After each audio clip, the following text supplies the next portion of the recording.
Meus irmãos, talvez alguma vez você já tenha se perguntado assim: esse país, será que tem jeito? Qual é a solução para esse país?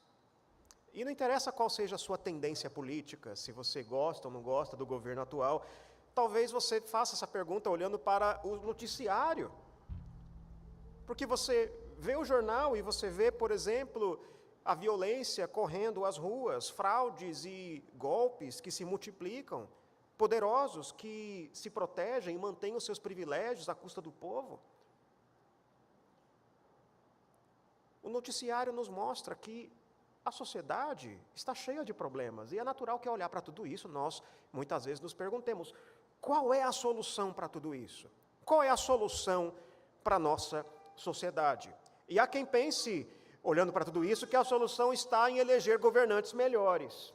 Talvez se nós tivéssemos outro governador, outro prefeito, outro presidente, tudo se resolveria. E bem, talvez isso ajude em parte, mas o fato é que não resolve o problema central do homem, porque o problema é mais profundo.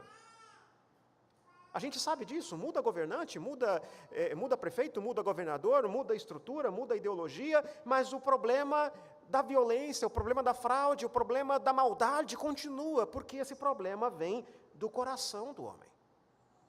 E é isso que nós podemos enxergar na história do povo de Israel.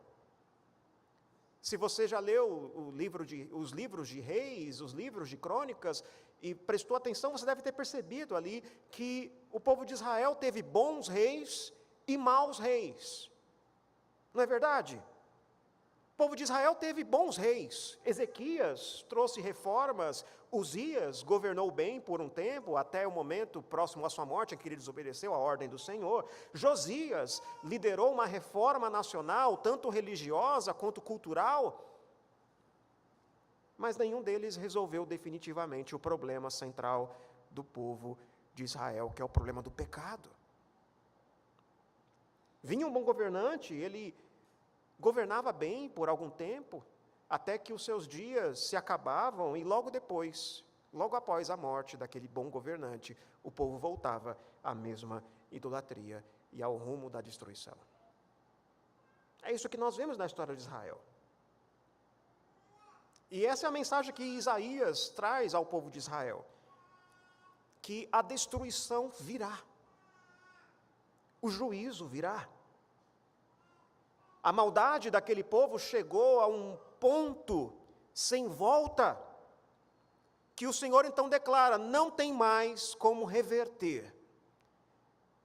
O Senhor decide usar a Assíria e a Babilônia como instrumentos de disciplina, de juízo, de limpeza do seu próprio povo. Porque a maldade daquele povo, principalmente durante o reinado de Manassés, que foi o rei mais perverso que o povo de Judá teve, chegou num nível que não podia mais ser tolerado. E nada impediria o juízo de Deus que estava iminente, que estava prestes a vir. Essa é a mensagem que Isaías traz. Mas junto com essa mensagem de juízo, de disciplina, Isaías também traz esperança. Ele diz que virá um rei. Ele diz que em algum momento a casa de Davi será restaurada, o trono será restaurado. Virá um rei que não é como Ezequias, um rei que não é como Josias, como Uzias, um rei melhor, um rei que é justo, e cujo reino será eterno. E esse rei, então, vem para restaurar o seu povo de modo completo e permanente. Essa é a mensagem de esperança que Isaías traz. A vinda de um rei, que não é apenas um bom homem, não é apenas um bom rei, mas é um enviado do próprio Deus. É aquele cuja paz que ele traz não é uma paz temporária, superficial, não é apenas uma trégua, mas é uma paz eterna e completa, é a solução para os problemas mais profundos do homem. Nós estamos no domingo após o Natal, não é? E a gente deve ter visto, vocês devem ter visto todo tipo de coisa nesse tempo, né? Você vai para o shopping e o que você vê é Papai Noel, é luzes, é presentes, elementos culturais. Se fala de tudo, né? Menos do Cristo. E quando se fala de Cristo, geralmente ele é representado de que maneira? Como um mero bebê, não é? Nos presépios por aí, nas representações gráficas que se vê por aí, geralmente Cristo é representado ali como um bebê frágil. Mas olha que interessante, muito antes da celebração do Natal, muito antes da igreja tomar esse costume, essa tradição, a esperança de Israel, a esperança de Judá, era pela vinda de um rei. Um rei que viria restaurar o seu povo. Um rei que vem para assumir o governo da criação, para inaugurar uma nova era. Essa era a expectativa de Isaías. Essa era a expectativa de Judá. E se pudéssemos resumir a mensagem do Natal, como ela era apresentada antes da vinda de Jesus, na expectativa do Antigo Testamento era essa: um rei vem, e esse rei vem para governar. Essa era a expectativa do povo de Deus, e é sobre isso que eu quero refletir com você hoje. A vinda de Jesus, nessa perspectiva escatológica do Antigo Testamento. Em Isaías 11, nós vemos 3 características do Messias e do seu reino. Que nós temos 3 coisas que nós devemos aprender, que nós podemos aprender a respeito de quem é o Messias e sobre o reino que ele veio inaugurar. Primeira coisa que você pode se atentar aqui nos versículos 1 e 2, a respeito do Messias, é que ele é um rei melhor. O Messias é um rei melhor. Olha a profecia de Isaías, fala de um rei que se destaca, um rei que supera todos aqueles reis que já governaram Israel. Ele é único, ele é incomparável, e isso por causa da sua origem, e isso por causa da capacitação divina que ele recebe. Veja como Isaías descreve esse rei. Para começar, ele afirma que o Messias, o Cristo, ele vem do tronco de Jessé. E se você lê o Antigo Testamento, você deve se lembrar que Jessé é o pai de Davi. E quando ele diz que o Messias vem do tronco de Jessé, ele está se referindo diretamente àquela profecia, segundo Samuel, capítulo 7, que fala a respeito de um filho de Davi, de um descendente de Davi, que vem para reinar eternamente no seu trono, que vem inaugurar um reino eterno. E é por causa dessa profecia, aliás, dessa aliança que o Senhor estabelece com Davi, que Jesus é chamado nos evangelhos de filho de Davi. Só que eu quero que você se atente para algo aqui. Perceba que ele não fala que esse Cristo virá do tronco de Davi. Já notou que curioso isso? Ele não diz, se é para dizer que é descendente de Davi, ele poderia dizer, ele vem do tronco de Davi. Mas não é isso que ele diz. O que ele diz? Ele vem do tronco de Jessé. Mas por que ele fala Jessé aqui? Nós podemos entender pelo menos 2 razões aqui. Primeiro, isso remete à origem humilde de Jesus, assim como à origem humilde de Davi. Lembra que Davi era filho de um agricultor, de um pastor de ovelhas, que ele vem de uma origem muito pobre, muito humilde, uma origem nada real. Ninguém olhava para aquele pequeno garoto e imaginava que ele seria o rei ungido por Deus para governar Israel. E da mesma maneira, Jesus ele vem de uma origem humilde, filho de um carpinteiro, filho de uma jovem, cresceu em Nazaré. Essa é uma possível razão, mas a principal razão aqui, a razão mais provável, é que Jesus não é apenas um descendente de Davi. Jesus é um novo Davi. Ele não é apenas um descendente de Davi, ele é um novo Davi, ele é um Davi melhor. Ele vem do tronco de Jessé como Davi. Vem do tronco de Jessé. Só que quando nós olhamos a história da dinastia davídica, nós vemos muitos homens que, apesar de governarem bem, alguns deles, por algum tempo, mas também foram tomados pelo orgulho. Muitos homens da linhagem davídica se corromperam e fizeram o que era mal aos olhos do Senhor. E é por isso que, em certo momento, o Senhor, então, tira essa dinastia do trono, e não há mais trono em Judá. Por causa da maldade daqueles reis, o próprio Senhor corta esse tronco. E veja que a imagem que é usada aqui é realmente a imagem de uma árvore cortada. Há um tronco, e esse tronco foi cortado. Você já viu um tronco cortado? Um toco? Você corta um tronco, mas se ele ainda tiver raízes no chão, e se a terra for boa, o que acontece depois de algum tempo? Sai um broto, não é? Sai um broto. Essa é a imagem que ele está usando aqui, a imagem de um tronco cortado, e desse tronco cortado sai um rebento, um renovo. É como uma mudinha de planta. Quem cortou esse tronco? Foi o próprio Deus. Disciplina de Deus contra o seu povo. Mas há uma mudinha que cresce. Esse rebento é o Messias que vem. E esse rebento é mais do que uma continuação. Então, veja o que ele está dizendo aqui. Esse Messias que vem, ele não é apenas uma continuação da linhagem. Ele é mais do que isso. Ele é um reinício. Ele é um novo Davi, que vem fazer aquilo que toda a linhagem davídica falhou em fazer, que é trazer verdadeira salvação ao seu povo. O Senhor cortou o seu povo. E talvez pareça estranha para nós essa imagem do Senhor cortar, como um machado mesmo, como com um machado ele vem e corta aquela árvore, corta esse tronco, mas o Senhor fez isso, ele exerce justiça. E o Senhor faz isso contra outras nações também. Veja que aqui no capítulo 11 não é a primeira vez que essa figura, que essa imagem do tronco cortado é utilizada. Logo no capítulo anterior, no capítulo 10, versículos 33 e 34, há uma profecia aqui, o profeta afirma que o Senhor irá cortar com violência os ramos da Assíria.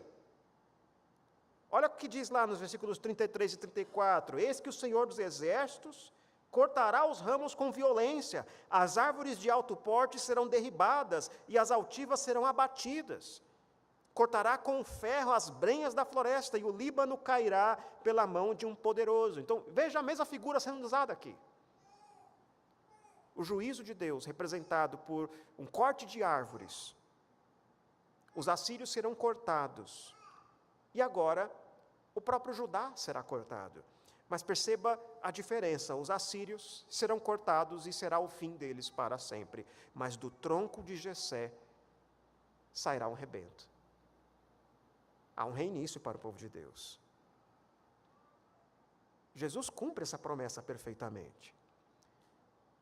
Assim como Davi, Jesus vem em circunstâncias humildes. Jesus não nasceu num palácio, mas numa manjedoura, em uma viagem apressada. Jesus não cresceu como um príncipe da realeza, mas veio como um filho de um carpinteiro. Mas ele é o rei prometido. Ele é ungido por Deus. Ele recebe a capacitação do Espírito Santo no momento de seu batismo. Ele é manso e humilde de coração e vem para dar a sua vida em resgate de muitos. Então Jesus é um rei melhor. Mas o que faz de Jesus um rei melhor? Isaías continua descrevendo esse Messias aqui. Ele revela que esse Cristo, ele é plenamente capacitado pelo Espírito de Deus. Ele recebe o Espírito de Deus. No Antigo Testamento, reis como Saul e Davi, eles foram ungidos para liderar Israel. E essa unção que os reis recebiam representava a capacitação do Espírito Santo para exercer o ofício real. Só que muitos outros reis, mesmo sendo ungidos, eles falharam miseravelmente. Essa unção externa não representava uma capacitação de fato vinda do Espírito Santo de Deus. Muitos se afastaram e cometeram idolatria e abusaram do seu poder. E há uma razão para isso. É que no Antigo Testamento, na antiga dispensação da aliança da graça, o Espírito Santo não habitava plenamente nos crentes. Essa é uma mudança que aconteceu para nós que fazemos parte dessa nova dispensação da aliança da graça. Na antiga dispensação, no Antigo Testamento, o Espírito Santo capacitava os reis, capacitava os profetas, mas não habitava plenamente no seu povo. E é por isso que no Antigo Testamento temos passagens que para nós parecem um tanto desafiadoras, como aquela que diz que o Espírito Santo deixou Saul, 1 Samuel, capítulo 16, versículos 14 a 16. Temos passagens como aquela no Salmo 51, quando Davi, ele ora, ele pede para que o Senhor não retire dele o seu Santo Espírito. É porque naquele tempo o Espírito Santo, sim, é Ele que agia no coração do seu povo, é Ele que capacitava o seu povo, é Ele que concedia dons, mas Ele não habitava plenamente. Essa habitação plena só vem a ocorrer depois do Pentecostes, lá em Atos capítulo 2, quando o Espírito Santo desce sobre a igreja, e hoje nós somos habitados pelo Espírito. Mas naquele tempo não era assim. Então os reis, eles não tinham a plena habitação do Espírito Santo. Eles eram capacitados, mas não eram desse jeito, da mesma maneira que Jesus. E é por isso que quando nós entendemos isso, nós entendemos porque essa descrição que Isaías faz do Messias é surpreendente para o leitor da época. Ele é diferente dos outros reis, porque o Espírito repousa sobre ele, o Espírito Santo habita nele, e por isso ele é capacitado como nenhum outro. E ele vai dizer que ele tem um espírito de sabedoria e de entendimento, o que significa que ele sempre faz o que é sábio, ele sempre faz o que é melhor, ele toma decisões perfeitas e sempre age com integridade. Ele tem um espírito de conselho e fortaleza, o que significa que ele é guiado pelo próprio Deus e capacitado para enfrentar qualquer desafio. Ele tem o espírito de conhecimento e temor do Senhor, o que significa que ele conhece o Pai perfeitamente e vive para agradar o Pai. Então aqui temos um rei melhor, um rei que é capacitado pelo Espírito. E quando nós vamos para os evangelhos que falam a respeito de Jesus, o que nós vemos? Nós vemos que o Espírito Santo desce sobre Jesus, visivelmente, no momento ali do seu batismo. Então, pelo poder do Espírito Santo, a Bíblia assim diz, que é pelo poder do Espírito que Jesus realiza milagres. É pelo poder do Espírito Santo que ele realiza sinais, que ele prega o Evangelho, que ele enfrenta a tentação no deserto, capacitado pelo Espírito Santo. E Jesus ele vai dizer isso a respeito de si mesmo, que as obras que ele realiza, ele as faz por meio do Espírito Santo. Ele diz, o Espírito do Senhor está sobre mim, pelo que me ungiu para evangelizar os pobres, enviou-me para proclamar libertação aos cativos e restauração da vista aos cegos, para pôr em liberdade os oprimidos. Jesus diz isso aplicando a profecia de Isaías 61 a si mesmo, e ele vai dizer que é pelo Espírito Santo que ele realiza essas obras. Jesus é capacitado pelo Espírito como ninguém mais. E isso por uma razão muito simples, porque Jesus tem uma comunhão única com o Espírito. Ele não é capacitado pelo Espírito apenas de maneira funcional, mas essencial, porque ele tem uma comunhão com o Espírito que nenhum de nós pode ter. Porque apesar de serem pessoas distintas, eles são um em substância. Há uma unidade na Trindade. Jesus não é como um mero homem capacitado pelo Espírito, mas ele tem uma comunhão íntima com o Espírito, por serem eles um em essência. Jesus é um rei melhor. Ele é melhor que os reis que governaram Israel antes e que falharam em obedecer a Deus. Ele é melhor do que qualquer líder humano, melhor do que qualquer um que prometa soluções temporárias para problemas do coração. E isso é uma lição para nós, porque muita gente põe as suas esperanças em autoridades terrenas, em presidentes, em governantes. Muita gente acha que a solução para esta sociedade ou para este país virá por meio de políticos. Mas talvez, então, você ouvindo essa mensagem, você pense assim, mas pastor, eu não faço isso, eu nunca confiei em político. Então eu estou livre dessa, não é? Eu nunca confiei em político. Mas o problema é mais profundo e é mais amplo, é o problema de confiar em homens. E o problema de confiar em homens não está distante de nenhum de nós. Muita gente busca sentido, busca respostas para os seus problemas em influenciadores da internet, em filósofos modernos, em ideologias, em produções culturais. E isso pode ser muito sutil. Eu sei que há jovens, há adolescentes que escutam e imitam artistas, que cada álbum novo de Taylor Swift ou de Billie Eilish ou qualquer outra cantora da atualidade é como se fosse um novo tratado filosófico que eles ouvem, escutam e absorvem todas aquelas mensagens como sendo quase que revelação. E se você faz qualquer crítica aos seus ídolos, ai de nós se criticarmos os ídolos de alguns jovens, não é? Isso é confiar em homens. Nenhuma autoridade, nenhuma celebridade, nenhum filósofo, nenhum guru, nenhum coach, nenhum psicólogo, nenhum remédio tarja preta, nem mesmo você, pode resolver o seu maior problema, que é o pecado.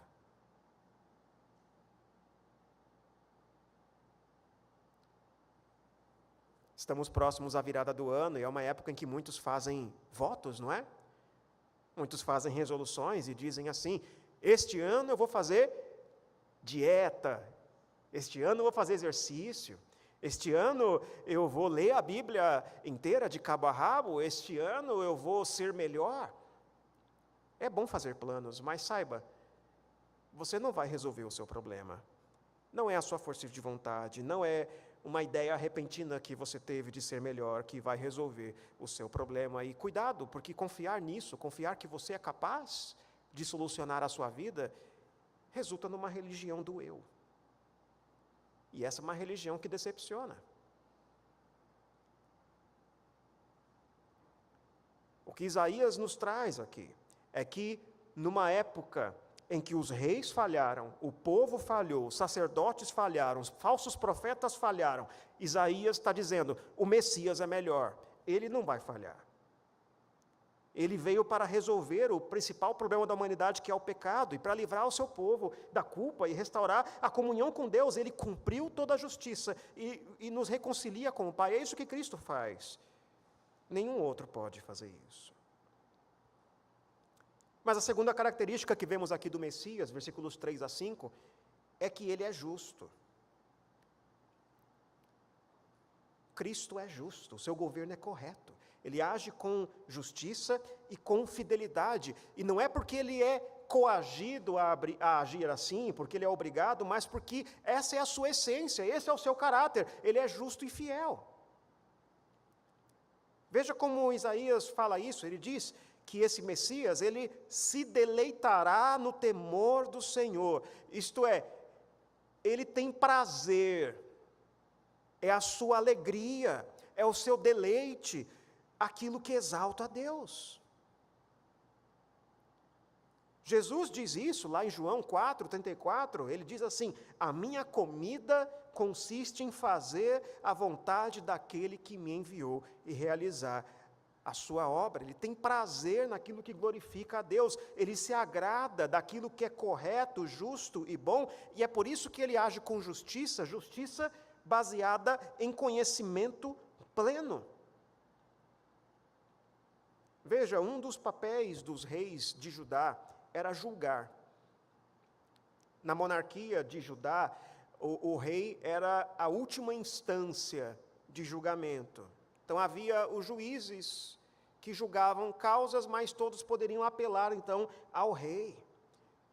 E o julgamento era justo, o julgamento justo era um dos deveres de um rei. Há muitas leis no Antigo Testamento que estabelecem princípios de restituição e retribuição, que diz que aqueles que praticam o mal devem ser corrigidos. E era papel do rei garantir que essas leis fossem cumpridas e que, então, o julgamento correto fosse feito. E um dos pecados mais condenados pelos profetas era o mau julgamento. O que nós vemos em livros, especialmente os profetas menores, como Amós, eles condenando as balanças injustas. Os juízes que davam preferência a uns ou a outros por questões financeiras. Os profetas condenavam os reis e juízes que prejudicavam o pobre e que usavam 2 pesos e 2 medidas.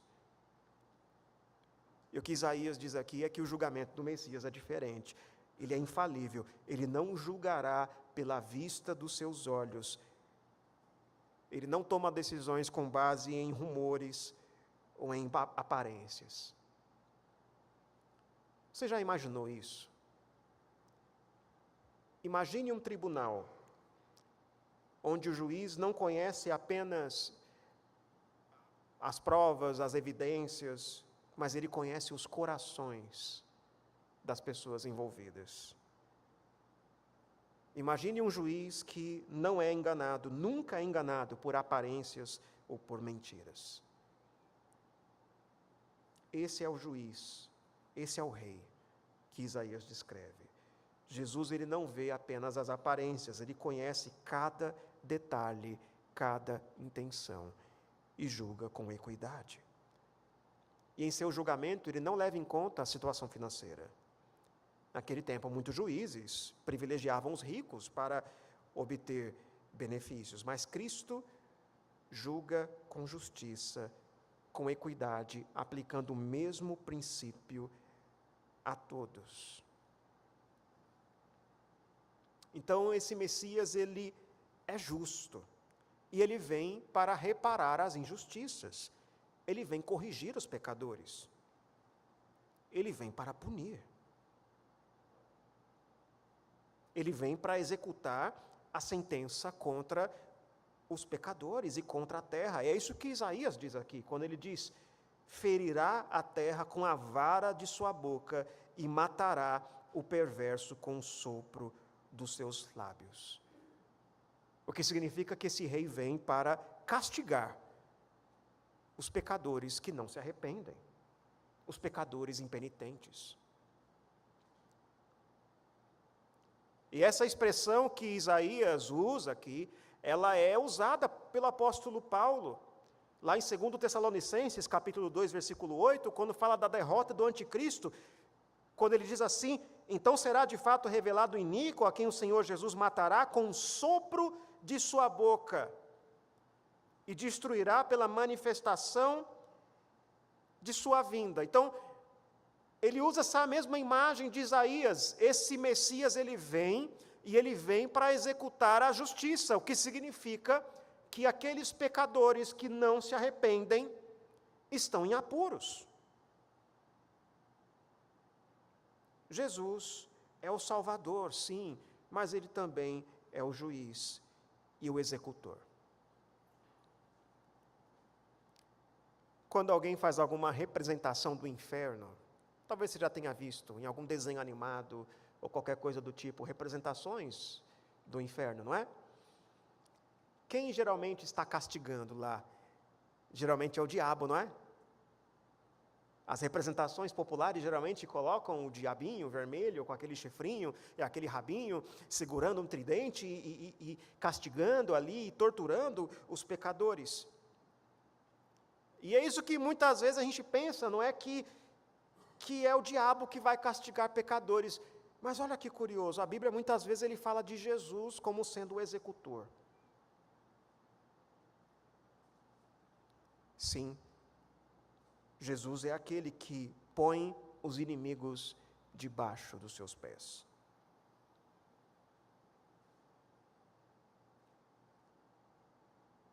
Isso é bem diferente da maneira como as pessoas costumam pensar em Jesus no Natal, não é? Isso é bem diferente daquilo que vemos nos seriados e filmes populares, dos streamings de hoje em dia, não é? Que mostram um Jesus amigável, sorridente, totalmente adaptado à nossa cultura cheia de sentimentalismos. Mas o que nós vemos na Escritura é um Jesus que, sim, ele julga e executa a sentença. E como é que ele exerce justiça tão limpa e perfeita? É porque ele é justo. Não é porque ele é obrigado a fazer isso. É porque esse é o seu caráter. Jesus não precisa ser vigiado para fazer bom julgamento. E a gente sabe que há muitos políticos e juízes que, se não forem vigiados, eles estão prontos a fazer o mal. E só não fazem porque tem medo da corregedoria. Nós mesmos, não é? O que nós seríamos capazes de fazer se não houvesse nenhuma vigilância, nenhuma câmera e ninguém para prestarmos contas? Mas Jesus é diferente. Ele não precisa temer nenhuma vigilância. Retidão e fidelidade fazem parte do seu caráter, fazem parte da sua vestimenta. É isso que Isaías diz no versículo 5. Ele sempre faz o que é certo, porque isso é quem ele é.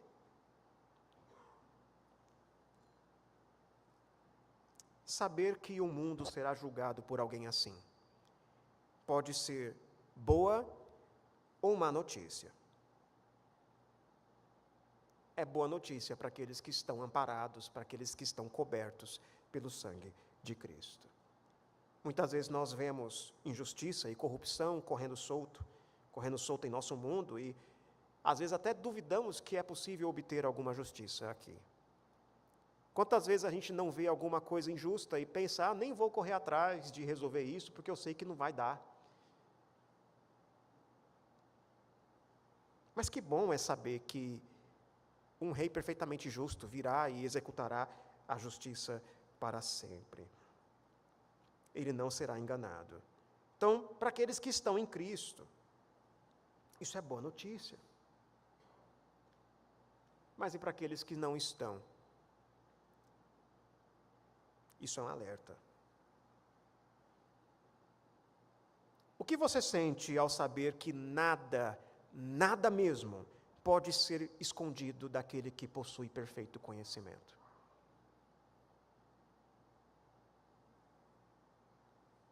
Até mesmo aquele pecado que você desejou cometer, mas não efetuou, Cristo sabe.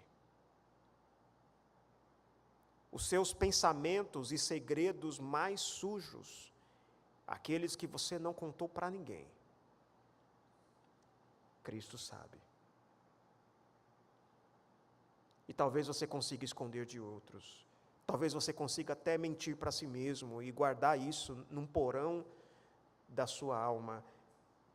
Mas Jesus conhece. E Ele julgará.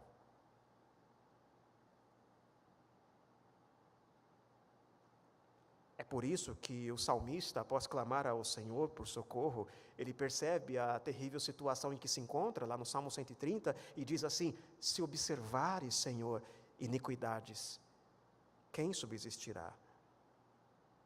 O fato de haver um juiz perfeito é má notícia para aqueles que permanecem em rebelião. Se ele observa tudo, ninguém pode escapar. Mas é boa notícia para aqueles que estão em Cristo, porque Ele provê um livramento para o pecador. É justamente por Ele ser justo e fiel, é justamente porque Ele se deleita no temor do Senhor e cumpre toda a vontade do Pai, Ele obedece toda a lei. E é por causa da obediência dEle que aqueles que creem no Senhor Jesus, que confessam seus pecados e confiam na graça que vem de Cristo, estão seguros, porque Ele faz o que nós não podemos fazer. Aqueles que estão em Cristo encontram nele um refúgio seguro. Então pode ser boa uma notícia, depende da sua posição em relação a ele. E a terceira coisa, meus irmãos, que vemos aqui, nós vimos que ele é um rei melhor, nós vimos que ele é um rei justo. E a terceira coisa que nós vemos aqui é que ele é o rei de uma nova criação. Nos versículos 6 a 9, Isaías descreve o resultado desse governo, o resultado do exercício dessa autoridade da parte desse rei. E o resultado é a restauração da criação. Descrito aqui um cenário de harmonia. E isso é representado aqui pela harmonia entre os animais. O leopardo se deita com o cabrito, o bezerro e o leãozinho andam juntos, e serão todos guiados por uma criança. A vaca e a ursa pastarão juntas, os seus filhotes se deitam juntos, e tudo isso aponta para a reversão dos efeitos do pecado sobre a criação. É esse o resultado do governo desse rei. Porque antes da queda havia harmonia na criação e entre o homem e a criação. O homem recebe de Deus o mandato de governar, de cultivar o jardim, de guardar o jardim, ele deveria dominar sobre a criação. E tudo isso ocorreria num estado de harmonia. Mas isso é quebrado pela queda. Um dos resultados do pecado foi o início de uma relação de conflito entre o homem e a natureza. O mundo passou a ser um lugar perigoso para se habitar. E se nós conseguimos habitar neste mundo é porque o Senhor nos protege e nos guarda pela sua graça comum, pela aliança de preservação que o Senhor fez com Noé. Mas os animais, eles são uma ameaça para nós. E se você pensa assim, mas pastor, nós somos seres humanos, somos o topo da cadeia alimentar. Experimente ficar sozinho, sem nenhuma ferramenta, no meio de uma mata fechada por alguns dias. E veja se a sua opinião permanece. O mundo é um lugar perigoso de se habitar. Mas como resultado do governo do Messias, os animais não são mais uma ameaça. Eles serão controlados e pacificados. A criação será restaurada ao seu estado original de harmonia. E essa reversão se torna ainda mais clara no versículo 8. Vemos aqui, o bebê brinca sobre a toca da áspide, isto é, a toca da serpente. E a criança desmamada mete a mão na cova do basilisco, que é a grande serpente. Isso é uma alusão àquela velha inimizade que nós vimos em Gênesis 3, versículo 15, entre a descendência da mulher e a descendência da serpente. Mas aqui, como resultado do governo do Messias, essa inimizade acaba. A criança não será mais prejudicada pela serpente, mas terá domínio sobre ela. E isso aponta para a vitória de Cristo sobre o pecado e sobre Satanás. O resultado do governo do Messias é que o seu povo estará, por fim, seguro. Versículo 9. Não farão mal nem dano algum em todo o meu santo monte. O povo de Deus estará seguro. Não haverá mais violência, nem opressão, nem mal, tudo aquilo que nos ameaça. E por que estaremos seguros? Porque a terra se encherá do conhecimento do Senhor, como as águas cobrem o mar. Lembra de Gênesis capítulo 1, versículo 28, quando o Senhor dá ordem ao homem que ele domine sobre a criação e que ele se espalhe por toda a terra? O propósito do Senhor era encher a terra de sua glória e sabedoria por meio dos seres criados à sua imagem, que então se multiplicariam, tendo filhos e se espalhando pela terra.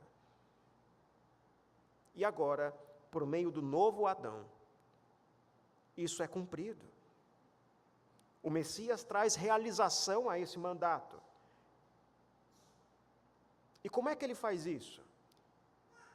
Ele faz isso por meio do Evangelho, por meio da sua obra redentora. Ele morre pelos pecadores, então essa mensagem do Evangelho é levada a toda a terra por meio da grande comissão. O Evangelho avança, e pessoas então se rendem ao reinado do Senhor Jesus e reconhecem o seu senhorio, e então Jesus ele vai exercendo cada vez mais autoridade, porque ela vai sendo reconhecida. E é para cumprimento desse mandato que Jesus então ordena aos seus discípulos que eles façam discípulos de todas as nações. O Evangelho se espalha por toda a terra, trazendo salvação aos povos.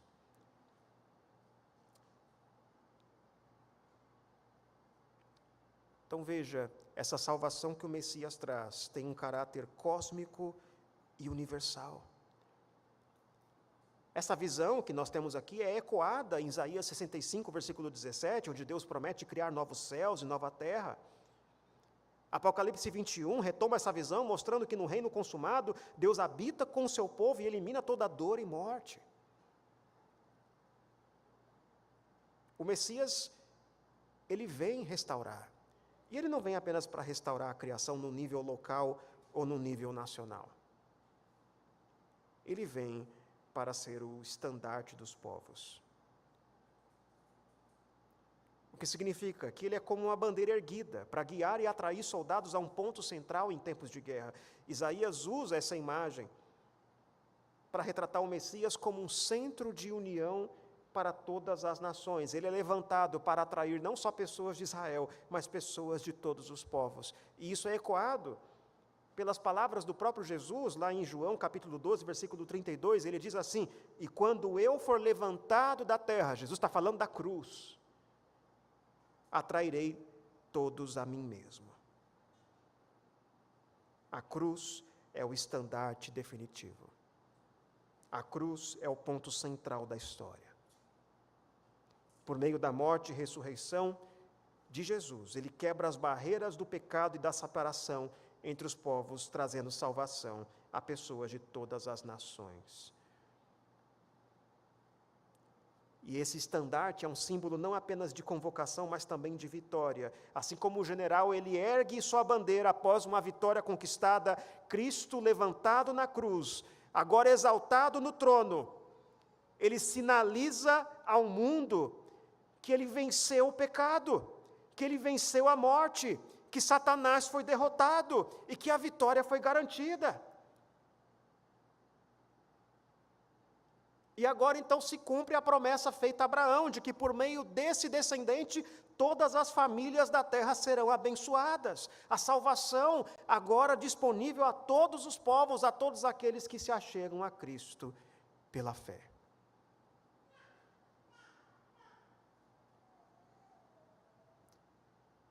Ok, pastor, entendi que esse Messias é um rei muito bom, e que ele vem inaugurar uma nova criação, e ele vem resolver os problemas, mas onde é que está esse reino? Porque eu estou querendo solução para mim aqui agora, não é? Meu bolso está vazio, os produtos no mercado estão caros, eu queria uma solução mais imediata, não é?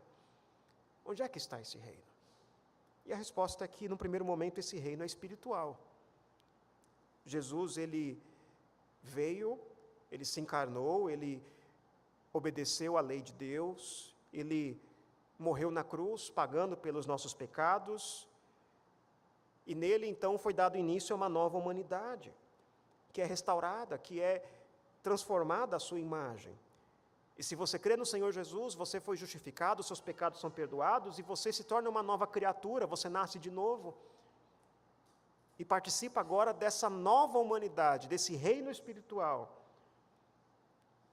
E se você crê no Senhor Jesus, você já faz parte desse reino. A morte e Satanás não tem mais poder sobre você. Você já não é mais escravo do pecado. Você tem segurança, você está seguro. E apesar de você estar sujeito a sofrimentos e tribulações neste mundo, nada pode causar a você dano eterno. Nada pode te arrancar das mãos de Cristo. E essa salvação está disponível ao mundo inteiro. É oferecida a todas as nações. Cristo está assentado no trono, reinando sobre sua igreja, tanto a militante quanto a triunfante. E se você faz parte da igreja, você é cidadão desse reino espiritual, enquanto aguarda o dia em que esse reino será plenamente consumado. E, meus irmãos, um dia esse reino será consumado. A terra será finalmente cheia do conhecimento do Senhor. O mal será extirpado. Não haverá mais maldade, injustiça, violência, nem escassez, nem pobreza. E o próprio Deus habitará com seu povo. Meus irmãos, essa é a mensagem do Natal. Não é apenas que Jesus é um bebê na manjedoura, frágil, embora ele tenha sido por algum tempo, mas que ele é o estandarte que atrai e continua atraindo pessoas de todas as nações a si. De que Jesus veio não apenas para ser um bebê bonitinho, mas ele veio para reverter os efeitos da queda, para exercer justiça, para inaugurar uma nova criação. Certa vez, James Bradson disse assim: a manjedoura, a cruz e o túmulo estão vazios, o trono não. Essa é a mensagem. O rei está no trono. Somos cidadãos do seu reino, proclamando sua glória, confiando em sua vitória, olhando para esse mundo quebrado e entendendo que ele não será para sempre assim. Que isso console o nosso coração e nos dê cada vez mais certeza da vitória de Cristo. Meus irmãos, em resposta